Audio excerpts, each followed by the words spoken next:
جو لوگ کافر ہیں اپنا مال خرچ کرتے ہیں کہ لوگوں کو اللہ کے رستے سے روکیں، سو ابھی اور خرچ کریں گے، مگر آخر وہ خرچ کرنا ان کے لیے موجب افسوس ہوگا اور وہ مغلوب ہو جائیں گے، اور کافر لوگ دوزخ کی طرف ہانکے جائیں گے تاکہ اللہ پاک سے ناپاک کو الگ کر دے اور ناپاک کو ایک دوسرے پر رکھ کر ایک ڈھیر بنا دے، پھر اس کو دوزخ میں ڈال دے۔ یہی لوگ خسارہ پانے والے ہیں۔ اے پیغمبر، کفار سے کہہ دو کہ اگر وہ اپنے افعال سے باز آ جائیں تو جو ہو چکا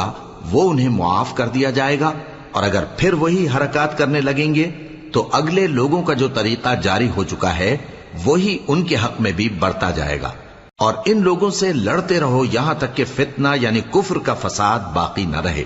اور دین سب اللہ ہی کا ہو جائے، اور اگر وہ باز آ جائیں تو اللہ ان کے کاموں کو دیکھ رہا ہے، اور اگر روگردانی کریں تو جان رکھو